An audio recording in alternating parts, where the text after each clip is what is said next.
ಎಲ್ಲರಿಗೂ ನಮಸ್ಕಾರ.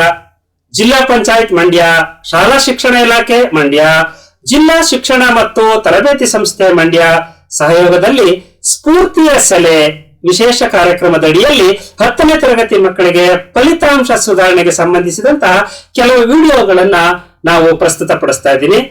ಪತ್ರಲೇಖನ, ವಿಶೇಷವಾಗಿ ಹೆಚ್ಚು ಅಂಕಗಳು 5 ಅಂಕದ ಪ್ರಶ್ನೆಗಳಲ್ಲಿ ಬರ್ತಕ್ಕಂಥದ್ದು ಪತ್ರಲೇಖನ ಬಹಳ ಮುಖ್ಯ.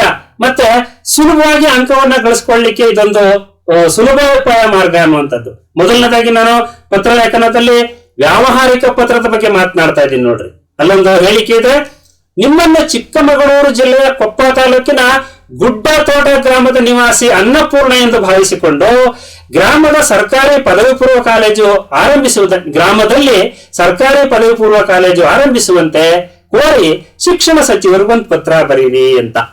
ಮಕ್ಕಳೇ, ವ್ಯಾವಹಾರಿಕ ಪತ್ರವನ್ನ ಬರೀತಕ್ಕಂಥ ಸಂದರ್ಭದಲ್ಲಿ ಇಂದ ವಿಳಾಸ, ಗೆ ವಿಳಾಸ, ಮಾನ್ಯರೇ, ವಿಷಯ ಮತ್ತೆ ಆ ಪತ್ರದ ಒಡಲು, ಅದಾದ್ಮೇಲೆ ಅವ್ರಿಗೆ ಧನ್ಯವಾದಗಳು, ಅವ್ರಿಗೆ ವಿನಯದಿಂದ ನಂಬುಗೆಯನ್ನ ಇಟ್ಟು ನಮಸ್ಕಾರವನ್ನ ಮಾಡ್ತಕ್ಕಂಥದ್ದು ಸಹಜ. ಸ್ಥಳ ಮತ್ತು ದಿನಾಂಕವನ್ನ ಕಡ್ಡಾಯವಾಗಿ ಬರೀಬೇಕು. ಇಂದ ವಿಳಾಸದಲ್ಲಿ ಈಗ ಹೇಳಿಕೆನಲ್ಲಿ ಇಂದ ವಿಳಾಸ ಇದೆ ನೋಡ್ರಿ. ಅನ್ನಪೂರ್ಣ ಯಾವ ಊರು? ಗುಡ್ಡತೋಟ. ಯಾವ ತಾಲೂಕು? ಕೊಪ್ಪ ತಾಲೂಕು. ಯಾವ ಜಿಲ್ಲೆ? ಚಿಕ್ಕಮಗಳೂರು ಜಿಲ್ಲೆ. ಅನ್ನಪೂರ್ಣ, ಗುಡ್ಡತೋಟ, ಕೊಪ್ಪ ತಾಲೂಕು, ಚಿಕ್ಕಮಗಳೂರು ಜಿಲ್ಲೆ. ಇಂದ ವಿಳಾಸದಲ್ಲಿ ಬರಬೇಕು. ಹಾಗೆ ಯಾರು ಪತ್ರ ಬರಿತಾ ಇದ್ದೀರಿ? ಮಾನ್ಯ ಶಿಕ್ಷಣ ಸಚಿವರು ಪತ್ರ ಬರಿತಾ ಇದ್ದೀರಿ. ಮಾನ್ಯ ಶಿಕ್ಷಣ ಸಚಿವರು ಕರ್ನಾಟಕ ಸರ್ಕಾರ ಅಲ್ವೇ? ಮಾನ್ಯರೇ ಅದು ಗೌರವ ಸೂಚಕ ಪದ. ಅದು ದೊಡ್ಡವರಿಗೆ, ಅಧಿಕಾರಿಗಳಿಗೆ ಗೌರವವನ್ನ ನಾವು ಪತ್ರದಲ್ಲಿ ಸೂಚಿಸಬೇಕು. ಹಾಗಾಗಿ ಅದೊಂದು ಗೌರವ ಸೂಚಕ ಪದ. ನೋಡ್ರಿ, ವಿಷಯ ಅಂತ ಬಂತು. ವಿಷಯ ಬೇರೆ, ವಿಷಯದ ಒಡಲು ಬೇರೆ.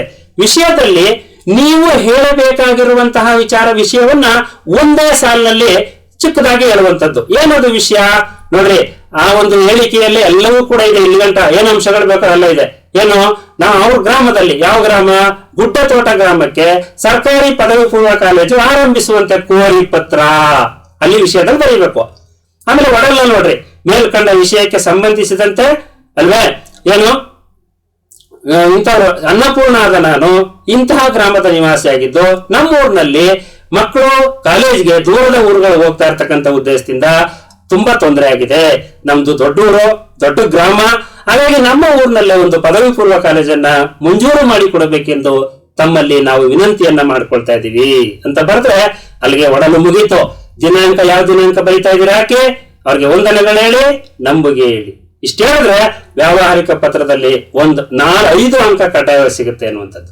ನೋಡಿ, ಪತ್ರದಲ್ಲಿ 2 ತರ ಪತ್ರ ಇದೆ, ವೈಯಕ್ತಿಕ ಪತ್ರಗಳು ಮತ್ತು ವ್ಯಾವಹಾರಿಕ ಪತ್ರಗಳು. ಹಾಗೆ ವೈಯಕ್ತಿಕ ಪತ್ರದ ಮಾದರಿ ಇದೆ ನೋಡಿ ಮಕ್ಕಳ. ನಿಮ್ಮನ್ನು ಹಾಸನದ ಸರ್ಕಾರಿ ಪ್ರೌಢಶಾಲೆಯ ವಿದ್ಯಾರ್ಥಿ ಮೋಹನ ಎಂದು ಭಾವಿಸಿಕೊಂಡು ಪಾಲಕರ ಸಭೆಗೆ ಆಹ್ವಾನಿಸಿ ಶಿವಮೊಗ್ಗದಲ್ಲಿ ವಾಸವಾಗಿರುವ ಶಾರದಾ ಎಂಬ ಹೆಸರಿನ ತಾಯಿಗೆ ಪತ್ರ ಬರೆಯಿರಿ ಅಂತ ಇದೆ. ಇದು ನೋಡಿ, ತಮ್ಮ ಸಂಬಂಧಿಕರಿಗೆ, ಬಂಧು ಬಳಗದವ್ರಿಗೆ, ಅಕ್ಕ ತಂಗಿಯರಿಗೆ, ತಂದೆ ತಾಯಿಗೆ ಬರೀತಕ್ಕಂಥ, ಸ್ನೇಹಿತರಿಗೆ ಬರೀತಕ್ಕಂಥ ಪತ್ರವನ್ನ ವೈಯಕ್ತಿಕ ಪತ್ರಗಳು ಅಂತ ಕರಿತೀವಿ. ಯಾರು ಪತ್ರ ಬರಿತಾ ಇರೋದು? ಇಲ್ಲಿ ಮೋಹನ ಬರಿತಾ ಇದ್ದಾರೆ. ಇಂದ ವಿಳಾಸ ಎಲ್ಲಿದ್ದಾನೆ ಮೋಹನ?